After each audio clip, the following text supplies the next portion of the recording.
Okay, welcome everyone to this talk on sort of the hermeneutics of theology and esotericism, which hopefully you'll have watched after the two talks on theology and esotericism separately, where me and Aaron are going to talk about sort of overlaps and the definitions again, and then look at, the crossovers. So, Aaron, you wanted to start by asking something about theology.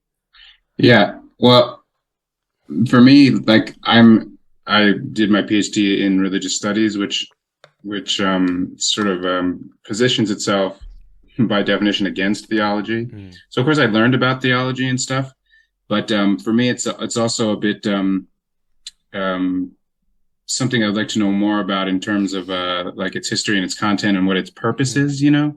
So I had my own ideas about it, but I wanted to ask you, since you seem to be more interested in this, especially right now, like what exactly is theology content and what is its purpose? Yeah. Okay. I mean, when I was doing the research for this, I was like, how can I try and make this different? You know, and like there's something has been somewhat set in stone.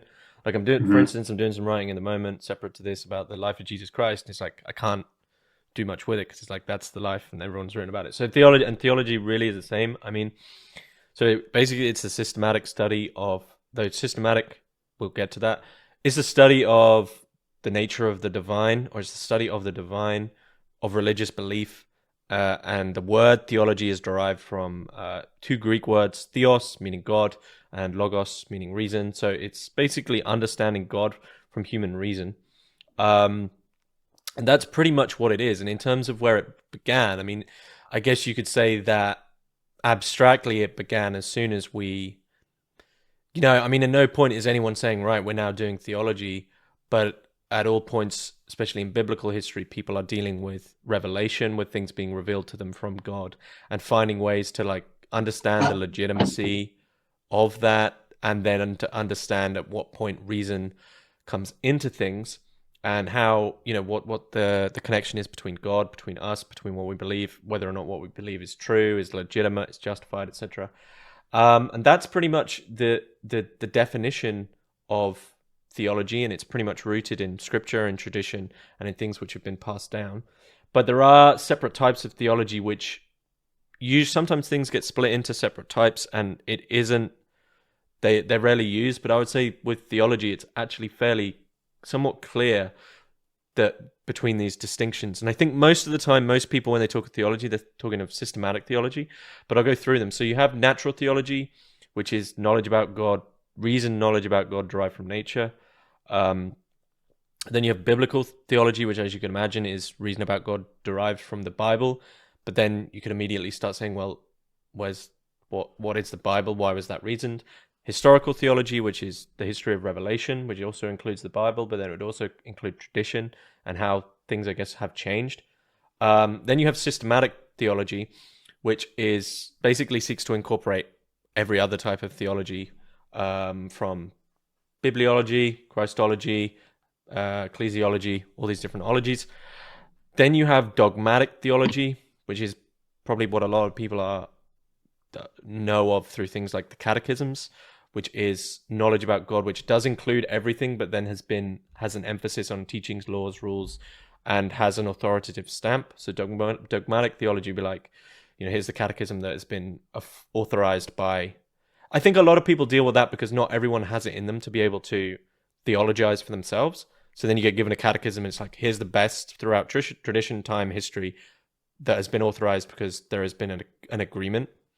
And then you have practical theology, which is basically emphasizes, okay, well, we've got all this theory and this theology.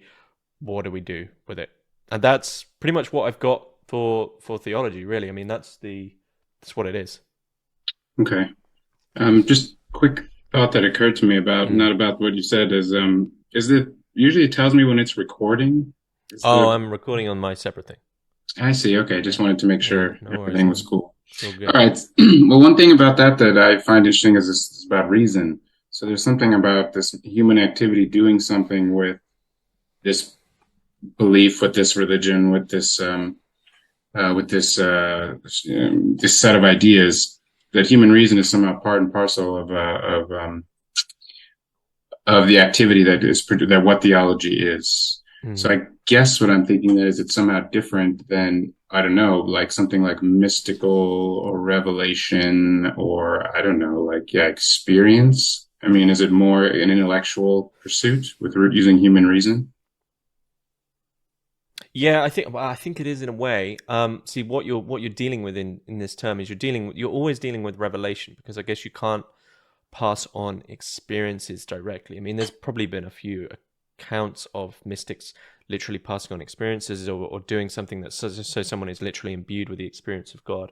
But I mean, when we look at the Gospels, what we are always dealing with ultimately is mystics and apostles who have had something revealed to them, whether in a vision, in a dream, in an experience, like someone in the desert usually, or something like this, and then they've written this experience down in the form of the Gospels. The one case you might be able to say that theology does change in a way is the teachings of Christ. So because Christ, as theologically understood, unless you veer off into a heresy, quite literally is God, or some people call him the God Man, because in the Trinity, he is both man, he is both fully man and fully God in one nature, Hmm. in one being. Hmm. You could say that maybe the only time that theology does change with respect to that, like revelation, and that idea of something perhaps having to change, as it passes through someone trying to explain the experience, it then inherently changes because they've only got their language to deal with it. You might be able to say that with Christ that changes because they are literally the words of God, and that is the word. So, like, one of the misunderstandings of the Bible. I mean, a lot of people seem to think the Bible is this like text that flew down at some point, and like someone just found the Bible somewhere, and they're like, oh. But it's like some people go, well, how can you believe in God? Like, the Bible was written by humans. It's like, yeah, it was written by humans, and that's really why we have this theological study, is because things did have to be put down by human hand. And so there is this huge role of human reason to play, but in the sense that reason has to deal with being the middleman. So, to draw it into my talk on theology with this the notion of where the human sits in the great chain of being, you have animals who don't have a soul with respect to some certain chains of being. It might change with some esotericists, but with respect to theology, they don't have a soul, and then they enter into just like the mechanical realm of just beings that know what they need to do in the world. Then you have angels, which are fully spirit, so that they're of the divine, and then you have man, who is a being of the world, but also has the spirit within him. So he now is this peculiar middleman. And so really our position in the world is always to deal with that fact that we do have to reason. So if we were fully spirit, we would know God. And if we were fully animal, then we wouldn't have the spirit, and so it wouldn't matter. But we're in this strange bridge position.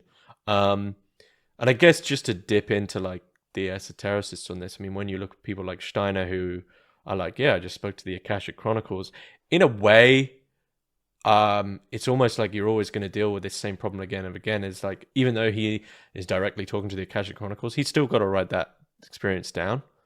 So you're Hmm. still reliant on this, like, I don't know, maybe there is like, in the sense that there's a leap of faith for uh, strictly theological believers. I mean, it would maybe be an interesting question to be like, is there a leap of faith for the esoteric? Right. And one thing I think about in terms of this whole both in terms of revelation and in terms of needing to write it down, or in other words, needing to be a conduit, having to have some kind of Mm. human conduit through which this stuff is able to be disseminated here Mm. and then, taken up by other people or spread to other people and so forth. So like, because what I said about religious studies, for instance, tries to do other things. It tries to approach religion with like sociology, just history or philosophy, cultural studies, stuff like that. But here in Germany, where I am, they also have Islamic Wissenschaft, which just means science of Islam. Mm. And people doing Islamic Wissenschaft many times are Muslim, Mm. and they are not really doing religious studies, though, at all when you talk to them. Mm. In fact, a better translation for them would be something like Islamic theology, Mm-hmm. Mm-hmm. because they are doing a bit more what you described, like trying to use reason and rationality to systematize something that they received Mm. through the prophet. And the prophet has the same story, that he he was the one who he didn't write it down, but he was the mouthpiece for this revelation through the angel Gabriel. And then it did get written down. And now, since the Quran was written, there's been all of this work to, kind of structure the belief using human reason, which was originally a revelation. Yeah. Yeah, I think, with that, you would find, I mean, in the sense that theology, in a sense, is basically that somewhat straightforward word of the reasoning, or basically the study of God. You would have Islamic theology, you'd have Judaic theology, Hebrew theology, and to a certain extent, maybe you could even stretch that term to say, like, in any esoteric tradition which has what they would understand as a connection to God or the connection to the divine, when you are trying to reason it and then in that sense understand it and systematize it, you're doing a form of theology within those bounds. So the question then is, you could say the question as to what is the difference between Christian and Islamic theology as their studies of God would be respective of what they accept as revealed truth. So in the sense that Christian theology would be inclusive of biblical theology, that they include the Bible within it, you could say that Islamic theology is inclusive of, I guess you call it Quranology or Quran studies. I guess that is the thing. The Hadith, yeah. Yeah, and so that's all those theologies are. I mean, but it is a very peculiar question when it turns to esotericism, and once you perhaps move away from, because I mean, I guess the one of the questions beneath this is can understand why a person may want to try fully understand the rules and laws and constraints of theology and understand their God, but it's almost like, okay, why are you, like, what, I don't want to use the word agenda in its most potent damning form, but like, okay, why are we systematizing, right? Like, what is the purpose of the systematizing? And I think that's probably where tradition comes in. So you have Christ, for instance, I'll talk about this as the Esoteric Christianity course. You have the tradition of the Old Testament, which is really is prophesizing Christ. Then you have the coming of Christ with all these different connections between the Old and the New Testament, making it clear that he is the coming of God, and he is the God-man and the anointed one, Christos. That's what Christ means. He is the Lord. Mm-hmm. And you could say, like, the purpose of Christ, of bibliology, of the apostles at that point is to understand what it is that's to be passed on, and how are things to be understood, maybe not necessarily interpreted, but understood as to be passed on, and what can ever be changed and what can't be changed. And that's where, schisms happen. I see. So then we move from this translation mode of someone being a conduit in order for this higher, a revelation or something to come down to this plane, to the human plane, to the human beings can engage with it and understand it.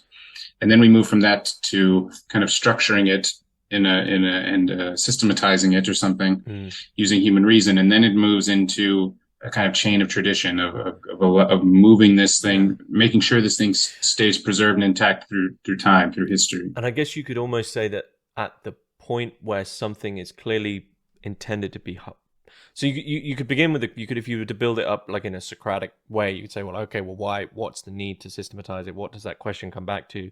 And it comes back to, if Christ, we'll just accept Christ for the sake of the Christian esotericism course. Mm-hmm. Christ is who he was, and those teachings there was truth to them. The question would come back to the answer would be, we need to spread this to the world. We wish to spread this to the world, and we wish for people to convert because they'll be saved.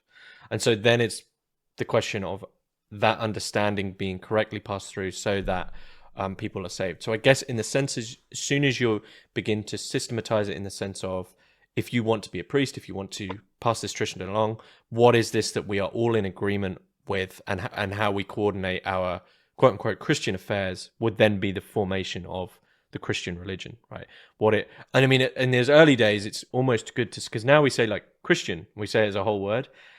In those early days, when you still had that connection, which was only maybe 10, 20, 100 years in the future, where you felt like Christ was only alive 100 years in the past. It's like interesting to say, no, they were like Christians, right? People wouldn't think of it as that monolithic religion, institutional religion that we have now. They would literally think like those are the people that believe in Christ, because you don't have this like mass of institutional stuff around it now, and that sort of gets lost in. I think that gets lost in some sense, even though Christ is literally in the name. I think there's almost like a difference between Christian and Christian. Right. Well, and originally I believe they were just known as the followers of the way. Was a kind of the very first way they referred to themselves. Yeah, and it's also interesting to read the writings of the Romans, the Romans prior to Constantine, before it had been completely solidified. The way they do talk of them as like, oh, those sort of pesky followers of Christ, and they do talk of it as like there's still this emphasis on like who was that peculiar man Christ, who a lot of them believed was just a charlatan. Yeah, charlatan, a criminal. Well, he was legally a criminal, They had to put him to death because of what he had done. So for them, it was quite strange that these people would be following a criminal, Yeah, and they would, of course, have... They were very keen on taking masses of records, which is fascinating to read this recent book on Pontius Pilate, but they would really almost be like, we stand with Pilate. Right, from a legal standpoint. Yeah, and from the Pilate was no small figure. So from the standpoint of like the Roman Empire, we stand with what was a Roman general, I believe. Right. Yeah, it makes me think that like one thing about this is that just to go back to the theology question is so, and this will bring us into the esotericism. I think these other religions have these things. That we could call Islamic theology or Judaic theology. But of course, they have their own words for them. Like Judaism does the Mishnah, which is essentially like what theology is. And in Islam, they have the Hadith.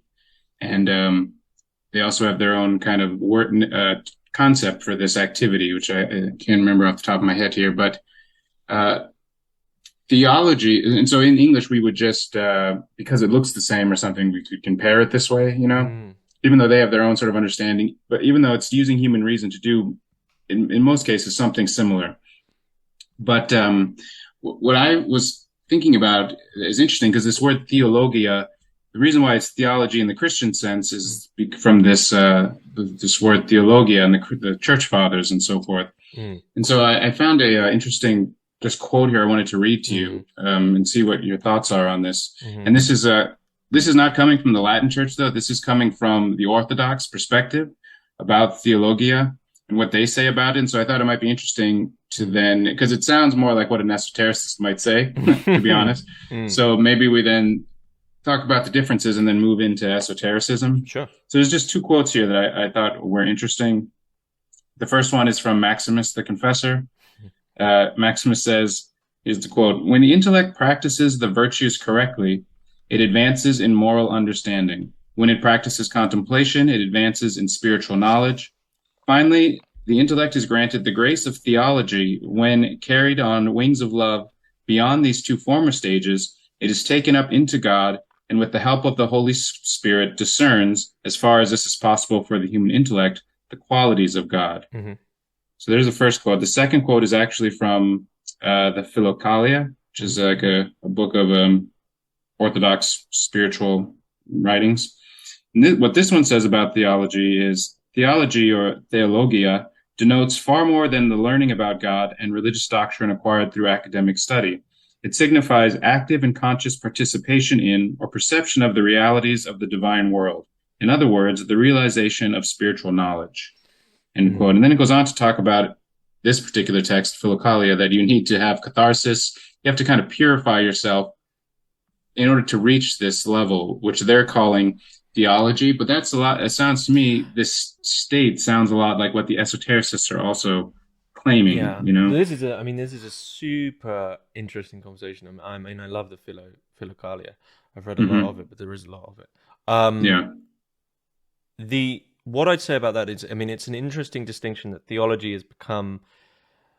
Well, now that the two forming words has turned it into this, like, theology. It's almost like the same as like saying philosophy or whatever, right? Or like biology. It's like just something you study, and it sort of brings me back, or makes me think when you're quoting those things, it does make me think of the fact that theology almost seems to separate itself from those they're still here today, but those early forms of initiation.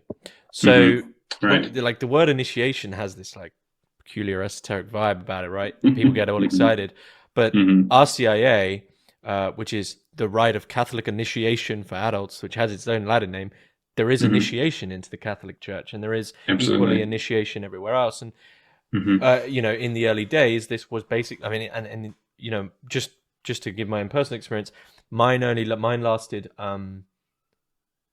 6 months roughly. And in the early days, Saint John Chrysostom's own initiation into the church took something like 2 years, and you can be rest assured that would have been far more rigorous than my own, right? So this was a very, very serious thing of, I think, not only this textual theoretical understanding, because one thing you need to understand about these early, you know, really the first, you could probably say the first 1300, if not all the way through to about the 1700 years of the church, is you wouldn't have access to all the texts and the study and the understanding that we have now, in the sense that theology would be understood on that personal level as something that you're like, right, I'll sit down and I'm going to understand the Trinity, right? This would be an oral tradition, not necessarily a specifically oral tradition, but it would mostly be an oral tradition. And in that sense, I think you're right in having this focus of early understandings of theology being completely not this separation that brings them together, but it would be encapsulate what it is to be the religious person. And you know, just quickly thinking, I mean, just you emphasize that word theologia, and of course there's this brilliant concept which the church, you know, is probably swept under the rug more times than they'd like to count, of Prisca theologia, which is brought back in by Ficino, about the fact that, well, if there's one God, how can you say that these other experiences, not that of Abraham and Moses in the Old Testament, which are like, they're accepted as part of the course, but Hermes Trismegistus, Plato, the Druids, you know, how can you say that these experiences can't be of God? They, you know, they might have gone astray, but they also didn't have revelation. And so Prisca theologia is that understanding that may have been that perennial truth, which then Prisca theologia ends with Christ, because you've had the revelation of the one true God. And that's certainly an interesting idea. But with respect to, just to try veer into the esotericism thing, I want to bring in, you know, with respect to this initiation, respect to a certain understanding of things, I want to bring in Gurdjieff, who's one of the later thinkers in this series, in this course. You know, and he has this idea of wiseacring, where whenever he talks of one of these, you know, put their flag down religions, be it Buddhism, Judaism, Christianity, Islam, he sort of always speaks that once the original leader, thinker, prophet has passed away, you enter into this wiseacring, which is almost can be seen as like, as soon as the knowledge is, you know, you have the pure knowledge that's come down, and at that point it's almost like 10 out of 10, right? Like, it's the truth. And then it like passes on to an apostle, and they forget a word or something, maybe, but it might also pass on to someone who's like, I don't really agree. And then all of a sudden you have 8.5, right? And then after hundreds of years, for Gurdjieff, that's called wiseacring. And I think this is key to understand with this initiation of, once you're spreading things, it's likely to somewhat dissipate and weaken. And so, yeah. And I mean, I guess to bring in esotericism, it's the idea of, okay, well, where does the esoteric stand with respect to, you know, this sort of bordered off, this is the truth, and because esotericism has more of an emphasis on what one person's practical theological experiences are. Yeah, and then just two things to move in that direction too. That we're sticking mostly with like esoteric Christianity here, but this is, in a certain sense, this is true of esotericism, but especially for esoteric Christianity, since that's what the course is about.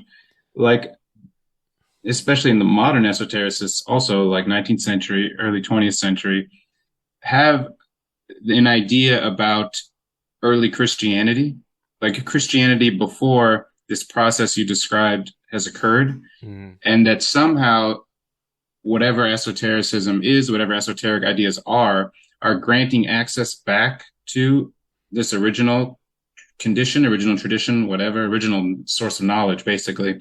But this also then allows them to say, because of this process that Gurdjieff describes, Steiner's like saying something similar. So is Blavatsky. There needs to be like a renewal, you know? So then suddenly they are also saying, well, because it has been diluted, it's been lost, the esoteric, like the livingness of this religion has been lost over time.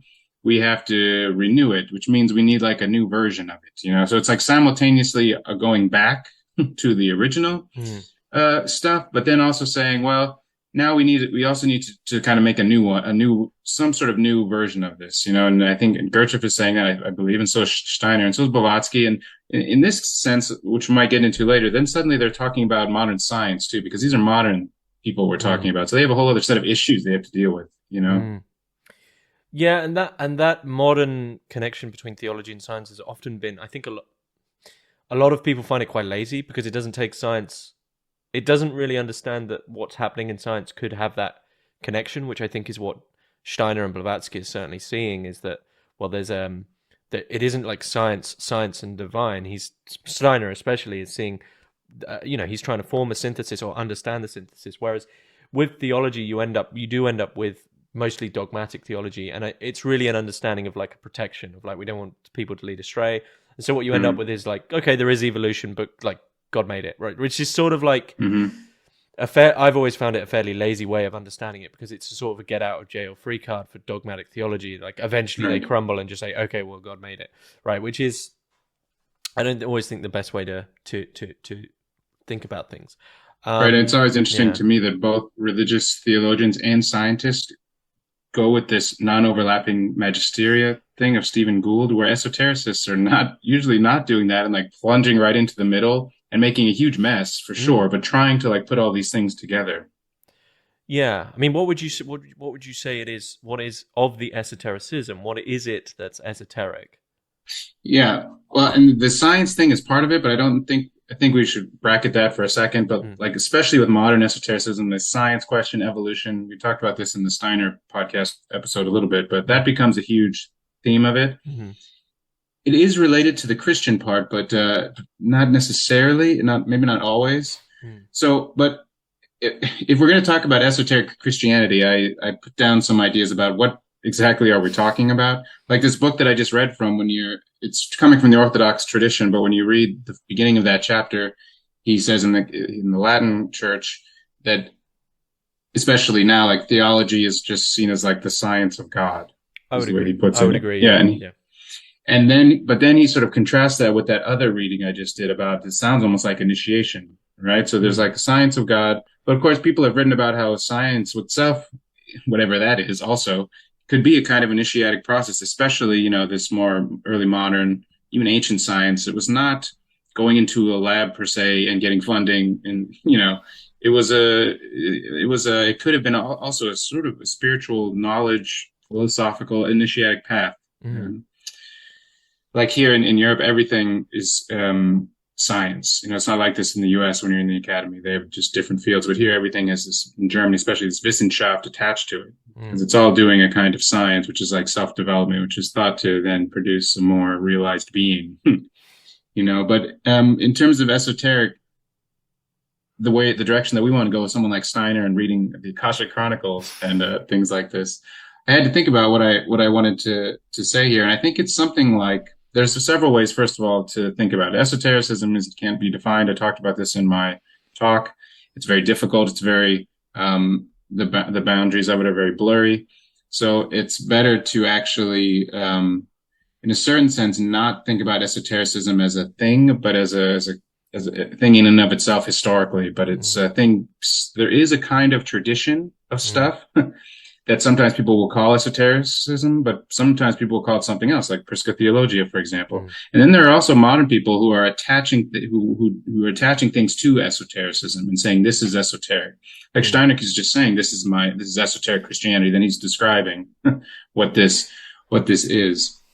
Yeah, and I think it's a great point, because there's a lot of the cultural connotations around these things. I mean, if you split what would be understood by esoteric Christianity by 200 years throughout history, you're going to have a different understanding. I mean, at one point you'd probably be killed by the Inquisition, but at one point they might read esoteric Christianity and go, yeah, this is Christianity, I don't know what you're on about. And especially those early church fathers, I'm in agreement with you that actually there would probably be more agreement with them, the most traditional of all traditional, Christians, to say, well, actually, no, you're closer to what we were on about here, because, as you said rightly, modern theology generally is understood as the science of Christianity, but from the modern worldview, science is always understood as this thing which is separate. So it's almost like you've got the church over here and we're over here doing theology, and you don't have like a connection between the experience that's just happening in prayer and the fact that this is what we're meant to be reasoning about. And I think, as you rightly said, what you're seeing with the esotericists is their need to basically name the fact of almost like a cause and effect relationship between inner mystical experiences and how that can then be articulated in like, in terms. It's almost like someone writing down each prayer they did and like marking it on a scale, like, yeah, that was pretty effective. And I think that's what you're seeing with Steiner and all these thinkers that we're talking about. It's people who are going back through the literature or having experiences of their own and then finding ways to connect, like theologically understand them, but but teach them in such a way that it's like, okay, here's how you do it, and here's why it also connects up with Christ, right? Yeah, and there's like several things. If I'm thinking, certain people did this more than others. Like if you think about Steiner, he's doing a certain version of it. But if we think about someone like Jakob Bohme, he's doing something different. Then if we think of someone like Annie Besant, who was the successor of Helena Blavatsky after she passed away for the Theosophical Society, she also had books about esoteric Christianity. But even Blavatsky's books, these books seem much more like they are deliberately going back and retrieving things that the church rejected. And then they're arguing that these were actually important, these were actually part of maybe a true wisdom tradition or some important part for an esoteric Christianity. And then they're like putting these back together, especially like in Besant. She has a book on esoteric Christianity, but a lot of that is different from when reading Steiner. It seems to me more like reading, someone who wants Gnostic Christianity to be what they knew about it then, which was starting to come out more and more at this time, is trying to like rehabilitate a Gnostic Christianity. And some of that, of course, is being used politically and as like a way to, distance themselves from what they felt at the time, like a church that they didn't want to have anything to do with, but they still wanted this spirituality. Someone like Besant didn't care so much about the Christian part she had this book and everything. And of course it was part of the whole wisdom tradition of theosophy. But someone like Steiner moved much more into integrating the Christology part. And this was eventually central for him. And of course, someone like Jakob Bohme, or even Paracelsus, these are also, the Christ part is also essential for them. It's just a different form of in a certain sense, it's a different interpretation, a different picture. And this is a part where it is different that I want to get to. And I was thinking about someone that I don't think we have him on our list, but William Blake, for example. And so William Blake has a quote where he says, when you open the doors of perception, you'll see everything as it is, infinite. And so he talked about, cleansing the doors of perception. Famous quote from him. So in this sense, he's talking about perhaps a little bit more like this other quote of Theologia that we read, but it's about doing something. We would talk about what the doing part is, but the act of doing this will then lead to a higher form of perception. And I was thinking about how to talk about this, and it's not really like systematizing knowledge to pop a new idea or something, or a new concept, or to suddenly elevate yourself. There is a kind of revelatory part of it. And so it's like you're beholding something, is the way I want to think about it. It's a kind of poetic beholding. And again, we have to kind of slice these esotericists into different camps, because many of them are doing different things. Someone like Blake, someone like Steiner, even someone like Blavatsky, there is some aspect of what they're doing, which is personal. It's their own thing, no other people are having it. And they are claiming a kind of higher knowledge, higher perception of truth about reality. And they're also like framing it in such a way that it's, I have received a vision. I beheld something. Even Steiner, who says, I'm making spiritual science, he had to go into the Akashic realm. You can read about what his experiences are like. They're similar to things. Blavatsky would hear from the masters, apparently, and then record what she heard. So she was beholding their messages. Steiner talks about looking into the Akashic realm, and you call forth Goethe or someone from history, and then this sort of hologram of them stands there, and you ask it questions, and you behold what they say, and then you sort of take that back. Like, it's the idea that this imaginative part of it is not nothing. Like, if you do this right, you're really accessing some higher level of perception. But so then what do you do with that? You then create, it's a kind of like Blake, for instance, it's this poetic sort of art. It has this moral component to it as well, but it's not the same as like doing a science per se, even if Steiner wants to call it that. Of course, there's elements of it, but there is something about it that's more poetic, kind of poetic beholding. I wanted us to think about it perhaps in that way. And of course, the problem here then is, okay, so if you get a bunch of people together and they all have these experiences where they behold some higher level of truth or perception, this is, I guess, what theology is about, because these people would not necessarily agree, right? They would not be all having the same vision or beholding the same poetic truth, you know? But they kind of claim, in a certain sense, that they will. That, Blake says that the truth cannot be understood to be told and not to be believed, something like that. And Steiner talks about this too, and so does Blavatsky, that these initiates, people who have gone through this process, when they arrive to this higher level of knowledge, it's like truth just sort of shines there as like a given, and everyone sees it in some sense. And so there isn't necessarily a need for to sort of have rules about what is to be true and what is not to be true. So I only bring that in because that doesn't cover the whole thing of esotericism, but it's definitely one aspect of it that perhaps differs a little bit from this more theological direction. Yeah. What do you think? Yeah, no. I definitely agree, because theologians have councils, right? You have the ecumenical councils, you have the councils of Nicaea. These are the most famous ones, where they really are writing down what's accepted, what isn't. Now, of course, and that's pretty straightforward. Ultimately, you meet with it was either the meetings of the patriarchs or the bishops or the Pope with everyone else, etc.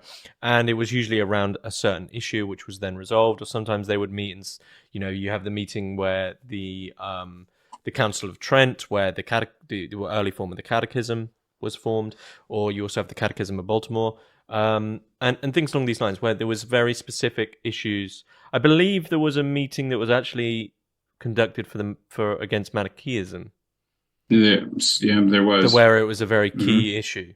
So these are the reasons you have in these meetings, basically to hash out whether or not things can fit into, whether or not something that you have. There was often, I believe, there was one around Arianism as well, and a lot of these heresies. And usually it ends up with them, making the line clear and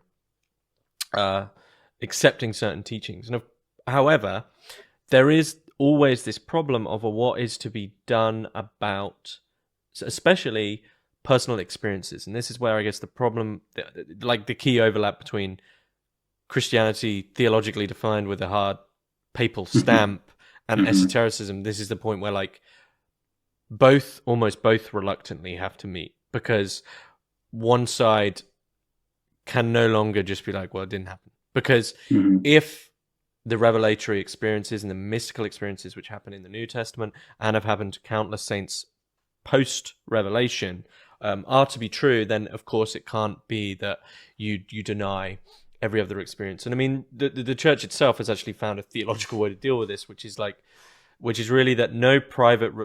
This is from Adrienne von Speer. I mean, it might not be accepted by all, but generally speaking, they would just say that no private revelation can counteract the revealed revelations which we've already agreed upon.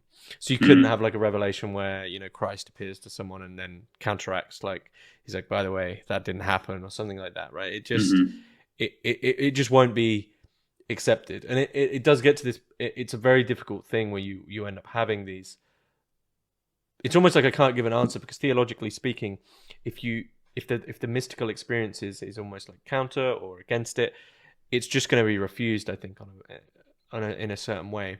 And it's almost like, what do you do with that? And I think that's what really happens when people end up developing in their own systems, because they might feel a bit, especially in the modern day, they might feel a bit captured, especially by all the amount of theological rules. Whereas, as you said, even though there was a very strict tradition in the earlier days, there was also this emphasis on actually attaining the mystical experience.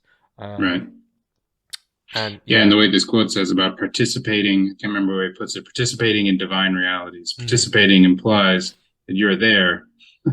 You're not hearing it, or you're not reading about it. And not only are you just beholding it, you're participating in it, which is also an interesting way to put it. But I wanted to maybe go a little bit further on this idea, because the science thing we're still bracketing, because this is a huge other part of this, especially with these modern people we're talking about, because they want to not be mystics. They want to be. Esotericism does, to some extent, also try to retain this science quality. Like even Crowley talked about, what am I doing? It's the aim of religion, the method of science, the aim of religion, something like that. So these modern esotericists are really trying to hold on to these things. But as we pointed out, that theology is, this was like the Oxford definition that he uses here at the beginning, is the science of God. It's also still a science. But this poetic personal experience part is interesting. And so we're going to move on this a little bit more, because I think this is really where the kind of rubber hits the road, because you can't have these experiences and sort of validate them yourself, and then what? And then, then are you a prophet? Are you then, this is also why people accuse esotericism of authoritarianism or something, because they see these individuals as suddenly then being some kind of leader, like a self-declared leader, Yeah. But that's true. But I don't think that they're saying, I want to be a self-declared leader, therefore I'm going to make up this experience. I think they really have an experience, and then, they feel somehow compelled to do these things. But I wanted to get your thought on one more thing here about, so that's one element of esotericism, is personal experience, personal beholding of some kind of, and then some kind of poetic beholding, I want to call it.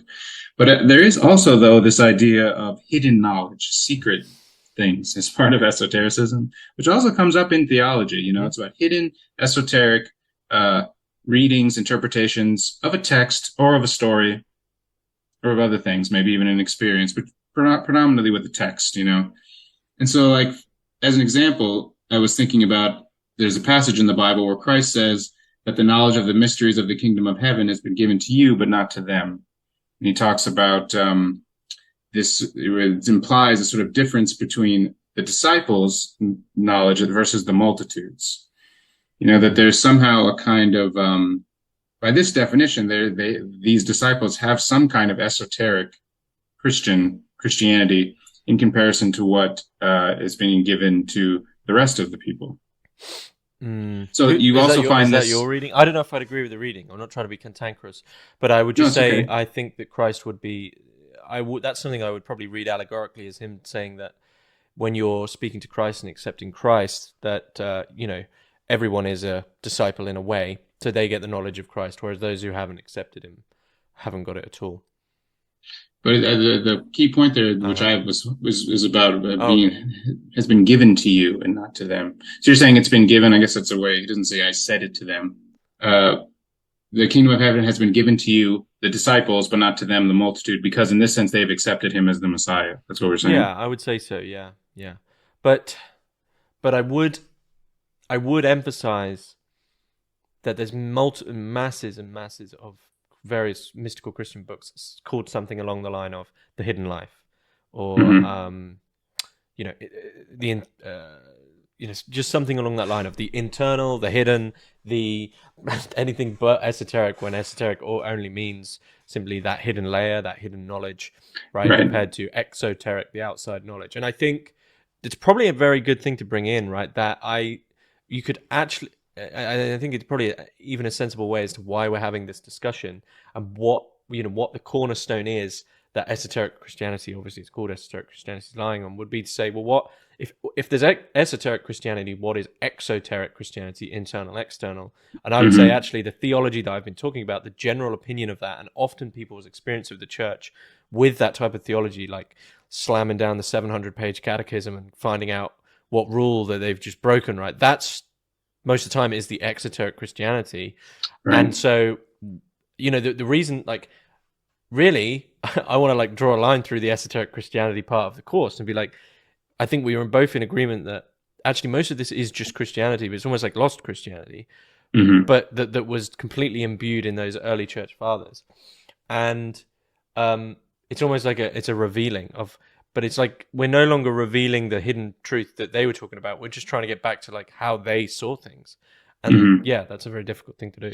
Well, and the esoteric proponents of a kind of esoteric Christianity bring in these as this quote is one of them, for instance, from the Bible, as sort of evidence of this hidden that there is this esoteric later, like the other esoteric version. Like another one I'm thinking of is the quote about casting your pearls before swine. Mm, Is another one you sometimes hear them use to say that there is a hidden understanding mm, to it that's not given, and and other ones like this. So these are the forms of esoteric Christianity. Of course, the Gnostics also did this, anchored it in sayings like this, anchored their kind of justification in certain passages from the Bible. But the reason I wanted to bring that in is there's the personal revelation, personal experience part of the direct one usually. For it's not mediated in any way. And then there is the idea that there is an these are some, even in the study of esotericism, these things are usually kind of kept apart.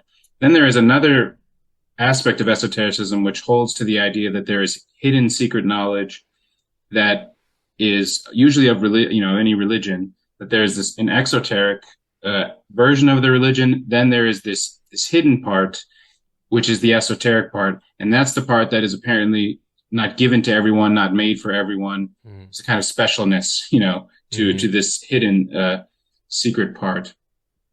So I just wanted to bring that in mm, and we're talking about what is esotericism, what is esoteric Christianity. These are two features. There's more than that, but these are two major ones I see as sort of playing a role in what we might consider esoteric Christianity. The idea of a hidden tradition, not mm, for everyone, somehow special, that they use biblical passages and even to justify that Jesus had this. And then there is this poetic, beholding, individual, spiritual, revelatory. It's revelatory, but it's more than that. The reason I put poetic in there is it's somehow creative. It's not just revelation, or I would just call it that, like a prophet. mm, It isn't that. It's something a bit different about it. mm. So these two things I would put together to start with is to think about what is it making these other versions of Christianity we want to talk about. Why are they esoteric and not just heresy or just Christianity, frankly. Yeah, because they're not actually all of well, a lot of the ones where, I mean, for instance, just to give an example, I mean, the thinkers obviously that I tackle, as people will know, is Meister Eckhart, who, there isn't anything heretical. He hasn't been condemned by the church. I mean, but the fact that he's in there and the fact that there was this like raising of eyebrows in his day, and there is still a Mm-hmm. raising of eyebrows about the way he's approached, I think really brings to light the fact that people have an intuitive understanding of like esoteric Christianity. Like they're taking something and revealing something more within it that people probably intuited that was there all along. And Eckhart's a great example just because he was a devout Dominican Catholic, and yet there's still something esoterically Christian in his writing. Like it's that something more. It's that hidden thing. Mm-hmm. And so it's not always heretical, but because of its notion of like maybe like the we know more, or we know more than you, or we know where the hidden stuff is, right? We know the keys. Mm-hmm. There is this like, well, what makes you think you can say that? And of course, it's understandable that the church itself wants to mitigate anything like this because it's sort of out of its control. But it's always the issue that they're running into is basically what happens when this stream of if this like just to give a fairly rubbish metaphor, if like the stream of theology just hits like um I don't know, like if if it can't veer off in any direction because someone's made something that's insurmountable, then theologians will just be like, yeah, like that's just nonsense. We don't need it. But if you think about like if it hits a rock, which is someone's like internal experience, which they literally can't deny, it's like this is unignorably like this is something unignorable, and it really does. That's the like the one cornerstone that I think this course is Mm-hmm. really founded on is what happens when people start having personal mystical experiences, which are most of the time completely understandable and in keeping with the entire logic of Christianity, but begin a whole new chapter Mm-hmm. and maybe won't be completely condemned by the church, but they don't really know what to do with it. Well, and they sometimes add things. So I guess we do have to, some go farther than others. Like if Yeah. we take Oh, Aleister Crowley, for some are example, heretical. Sorry. if we took like Crowley as an example for this, he did claim to have kinds of experiences. He's bringing in magic, you know, um, this is an esotericist. But, Meister Eckhart is also in a certain sense an esotericist, Yeah. so we have suddenly these major extremes in esotericism. But I believe you touched on it, but I think it's true that Meister Eckhart did get called before the Inquisition. I don't think he got Yeah, I think condemned or so. anything, but he got in trouble almost. He ended up dying before that, but he got in like this sort. When I read the book on his life, that really is now understood as like there was just enough uproar for them to be like, okay, we'll put him before the church, but there was no worry on his behalf that anything was going to happen. I think it's more formality. Yeah, it was a formality. I think if anything, I mean, this is in the era, this is in the very serious Catholic era. So I think if anything had been too far gone, he would have been condemned, excommunicated, or even killed. And there is examples of. There's a book, I think, The Mirror of Simple Souls, and there's another one around the time where neither of them were condemned, but there was enough pushback from the church for them to be pushed away, right? So with Eckhart, I mean, and with Eckhart, it dropped off for a long, long time. And we even still see this with like Ficino. Like Ficino hasn't really made a comeback. So the Catholic Church certainly has enough power to be like, okay, you're not heretical, but we don't like there's a tone, you'll understand what I mean by this. There's a tone to esotericism where you're like, the church wouldn't like it. Right. So yeah. Well, and of course, we're not including Crowley in this course. So he's, in a certain sense, he's not what we're talking about here. I think we are looking at people who are different, but in esoteric by self-identification, but also in a certain way in alignment with much of Christianity. That we're able to sort of put them in dialogue in a way that's just not like if you take Eckhart and Crowley and try to put them in. Well, you still would find some interesting stuff actually, but it's not. It's not exactly what we're talking about here. It's not really esoteric Christianity that we would be trying to tease out of that comparison. Yeah, there is a foundation. I think they all. I think every single person in this course, the majority of them would understand Christ as the foundation, and most of them would. I would say 90% of them would accept completely, pretty much all the church's teachings. And as you say, actually, very few of them, thinking about it now, are deductions or mutations. The majority of them are additions. Which do end up mutating it, but a lot of the additions, especially with Steiner, are like in the future, right? Or they're way off somewhere else, or they're somewhat harmless. So it's all, yeah. Well, like here's an example that I wanted to bring in about Steiner, since we're talking about this notion of adding something, of somehow this trick of like, here's the flip that makes it suddenly esoteric, this hidden meaning of it. So he talks about reincarnation. So here's another theme that we could get in, which is a belief that's not could become problematic. This is not a feature in all esoteric Christianity, not by any means, but in Steiner's it is, in various other ones, more modern ones.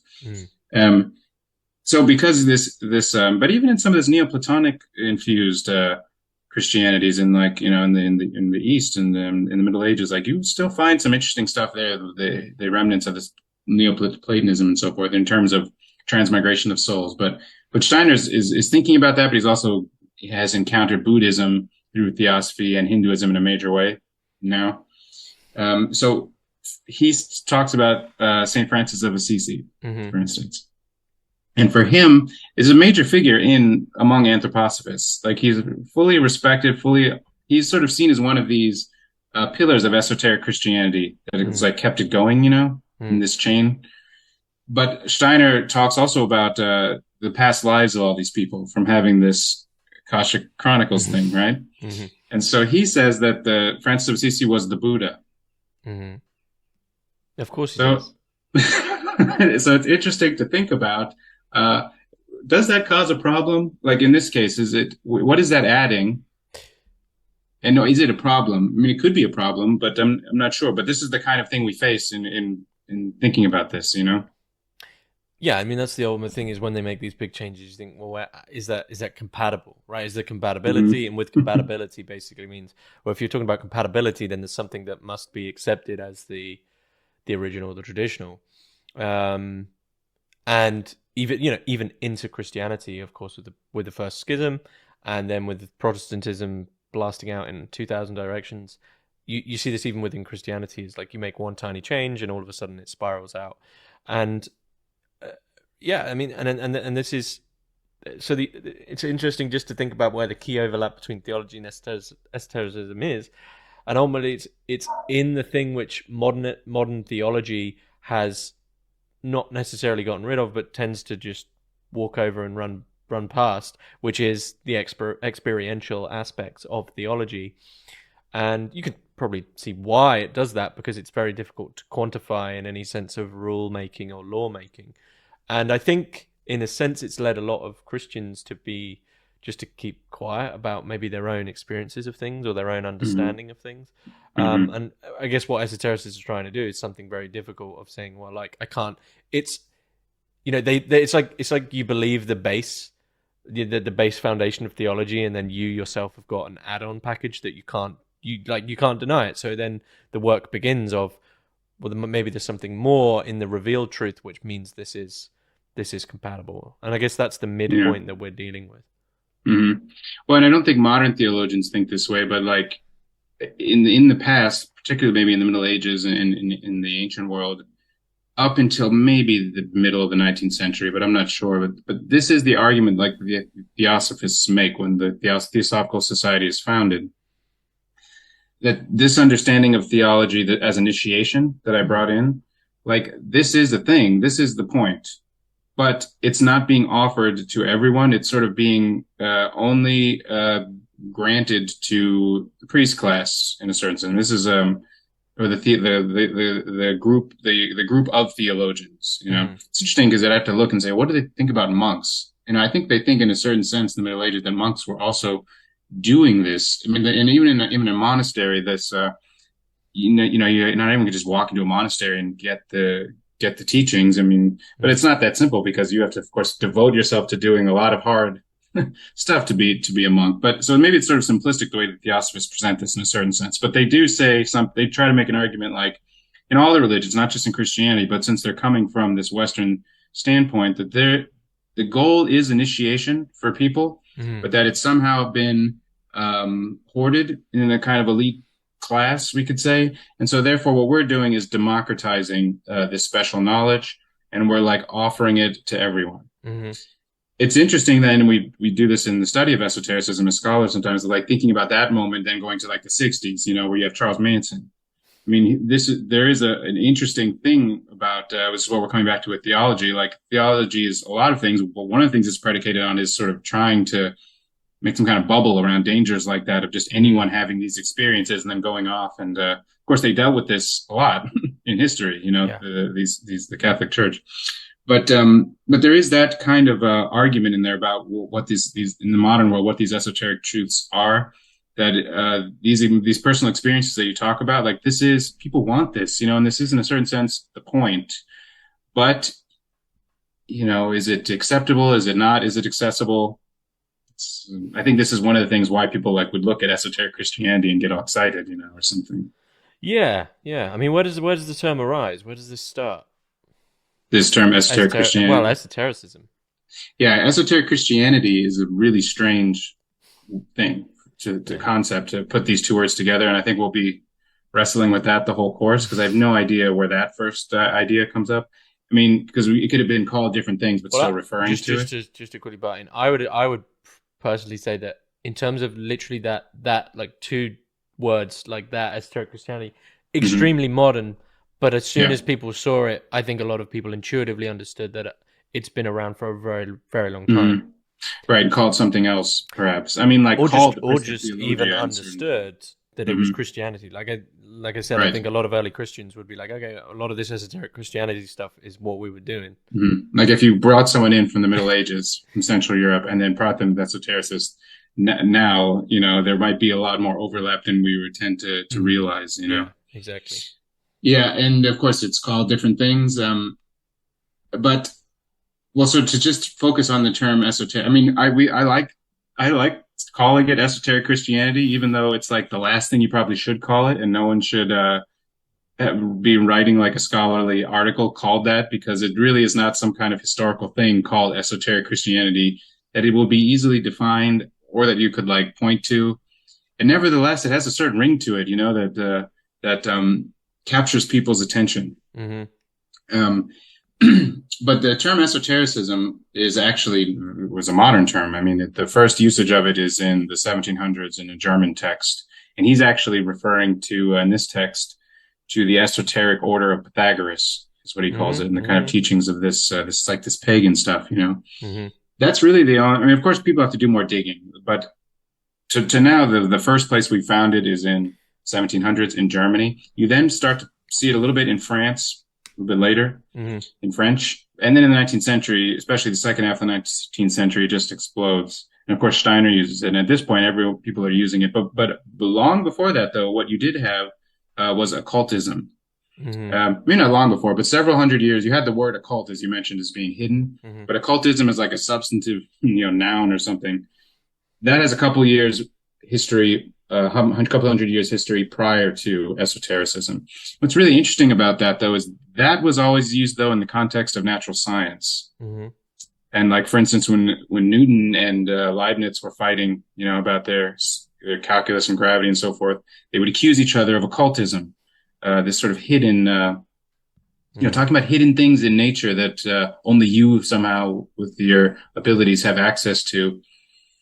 And then it gets conflated to a certain sense with magic, ceremonial magical practice in authors like Agrippa and so forth. But also like Trithemius, it's very interesting, who was the teacher of Agrippa, but he was just a normal Catholic bishop, who was deep into, this is one of the guys that Steiner was like really influenced by, deep into something like esoteric Christianity, everything mediated by angels, on the borderline of magic, that he also got in trouble. It's saying this angelic magic is fine as part of it. But so anyway, like you have magic first, then maybe you have something like occultism related to science, interestingly enough, and then you finally get esotericism. But of course, the word esoteric, as you mentioned, is this Greek word. I talked about this in my talk that I did for this. That means hidden, the opposite of outer. But it doesn't become like a thing, like this is esotericism, so like, esoteric, the way we would understand it, until about 1700s. Yeah, I mean, just jumping back to someone we were talking about, Meister Eckhart, I do think he's such a good example, because everyone goes on about his homilies that he gave. And I think there would have probably been this understanding that if a priest was to give an Eckhart homily now, people might be walking out or listening thinking like, this is New Age guy. Yeah, this is New Age, or this is touching on something, an understanding that I didn't think was there at all.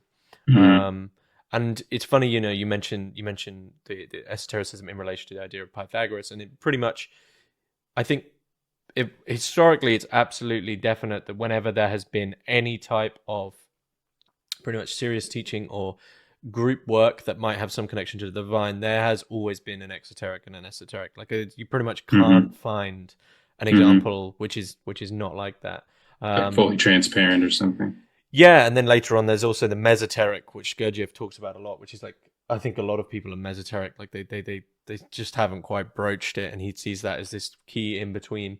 But I'd almost go as far as to say that maybe esotericists are dealing with the fact that, because it's been there so long, it's almost like saying psychologically, I think for humans there is an innate understanding of a need to get to, like, I want to get to the bottom of this sort of thing, right? There's this innate depth of something where it's almost like an itch of, no, there's something more to this. Yeah, and I think the church really did have a connection to that for a long, long time.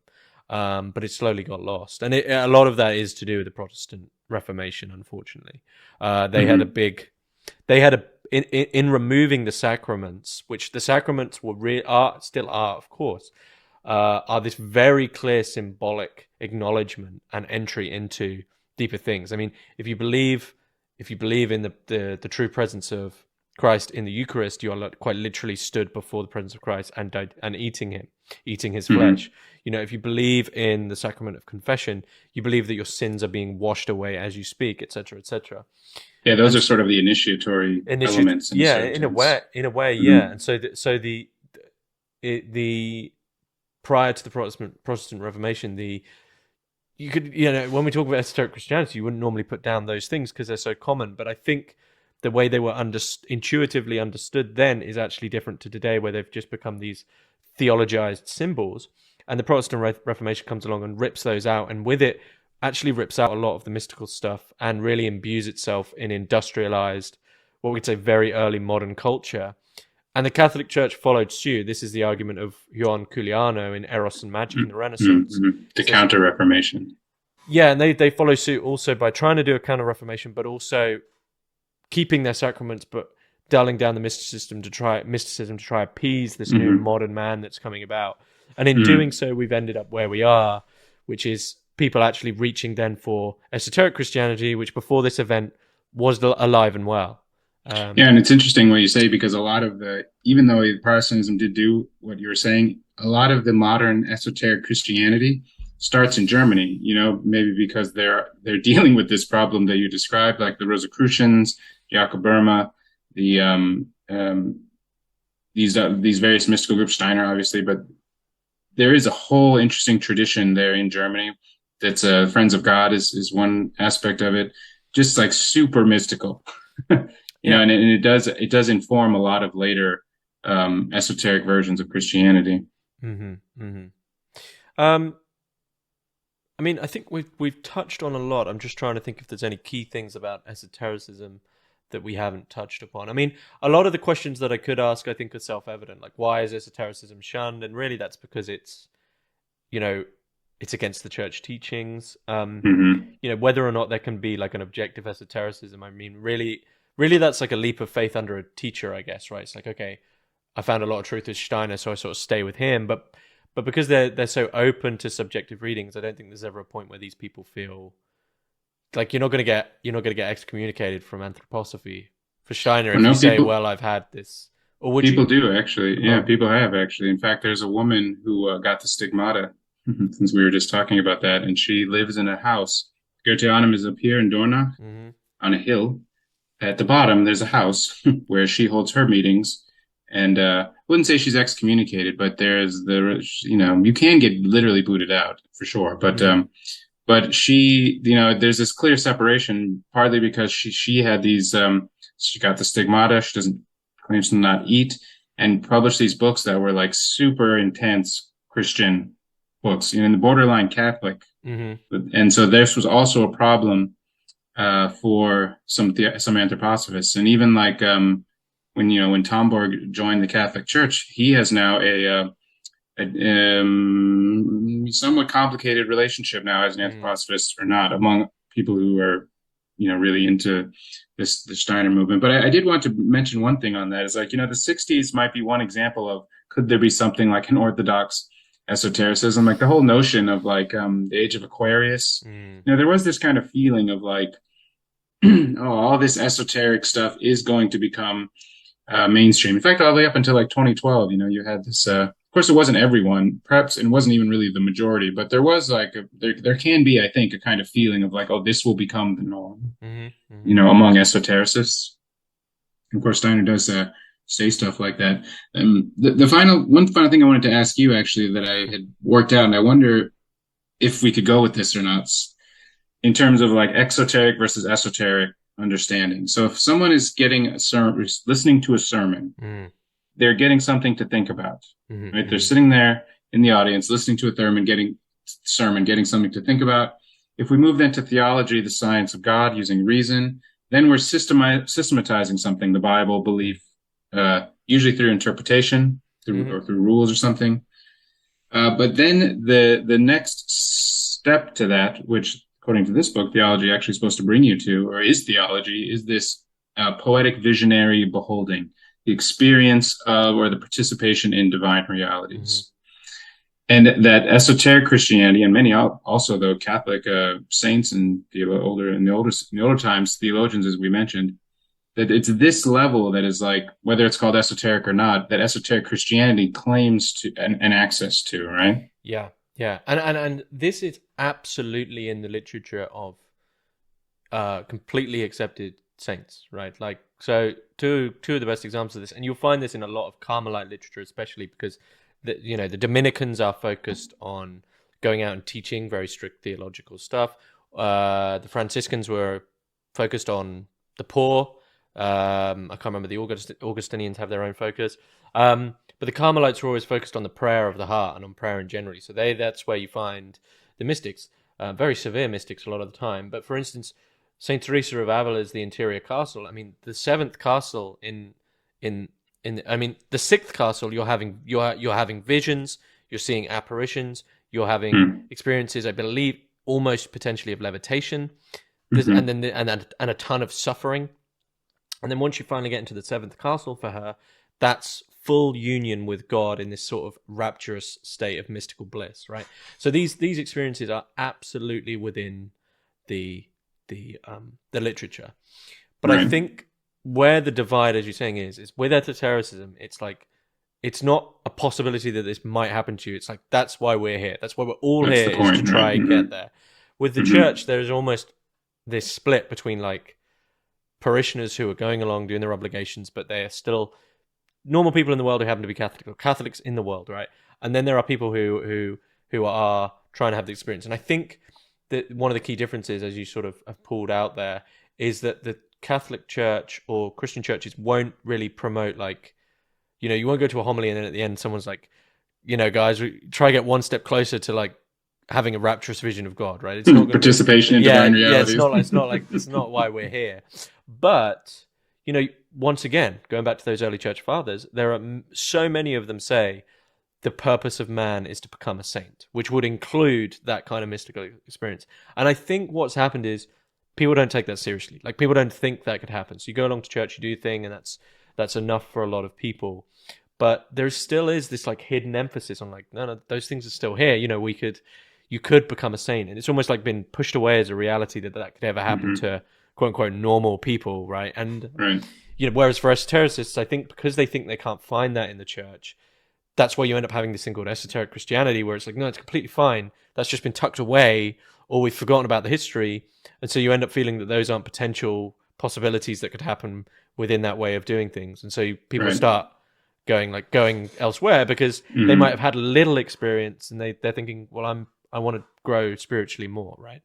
Yeah, and of course, the specter of modern science is hovering all around there. What you said of like why maybe in a much more widespread institution, this would be, or just in general, people in societies, there's this just kind of assumption that such things aren't even possible or real, And of course, esotericisms don't, not only do they not take that position, they then try to say, not only is it real, but we can prove it with science. Sometimes they'll say, the modern ones will say things like this, or it's somehow fine, or they also reject science too. We just reject science, and we have like a different kind of science, initiatic occult science. This is also another part of it. But I think it's a good place to kind of end up, because no matter, all these people we're going to cover, they all said different things and had a variety of beliefs. Actually, some are the same, some not. But I think we can say that, what makes them all esoteric is, in a certain sense, this third level, this esoteric level of poetic visionary beholding. This is like one of the main things, perhaps, that can tie them all together. Like they're all doing this, or at least promoting this in some way or another. Yeah, no, I'd agree. There's an emphasis on spiritual growth, on spiritual experiences, which aren't just like the common listening to something or reading the Bible, like a genuine mystical experience, which is beyond, right? To go into that sort of fanciful language. And there is, and it's not just an emphasis on it. There is almost like a purposeful grasping of it, not for its own sake, but because those experiences are a possibility for man. And I think, as you said, science is hovering all around it, but sometimes the answers that come from science are very impotent, because science might say, oh, the apparition or vision of Jesus, Mary, whoever it might be that you saw is just a trick of, it's like just something your brain produced, right? But it's like, okay, yeah. Like it did, like, okay, well, it doesn't really deny the possibility of it still being that other thing. Same with many of the other things. They're still intense personal subjective visions, which might, just to completely change the landscape of what we're talking about. And yeah, that's pretty much what we're talking about. I mean, we're moving we're always trying to ride that line between like system and experience, I think, is really the difficult thing. It's like esoteric Christianity is really an experience system, but the experience is the thing which is upholding it as that different thing, I think. Yeah, it's trying to be somehow collective and subjective. I mean, one of the things we're going to be doing through a lot of this is just reviewing the contents of people's experience and vision, you know? Yeah. And seeing, hopefully sort of dipping back into like what we've talked about in these earlier sections of being like, you know, when we think back to what we spoke about in theology and experience, here's why, you know, Steiner's Akashic Chronicles thing is such a a strange thing to try incorporate in this Christian worldview. Right. Or with Dion Fortune, right, she sort of says, right, Anglican spirituality is completely the basis of everything. Like everything I'm doing here is in the name of the Lord, but then you're like, and now we're talking about Kabbalah, right? It's like, okay, right. well, and magic, yeah. Yeah, right. So okay, where are we going with this? Yeah, so that's what we're talking about. I think that's pretty much everything, though. Yeah, I think it's good. All right, guys. Thanks for listening, and see you all in the next talk, which should be on a little bit more on these topics because it should be on heresies if you're doing them in order. So see you guys then.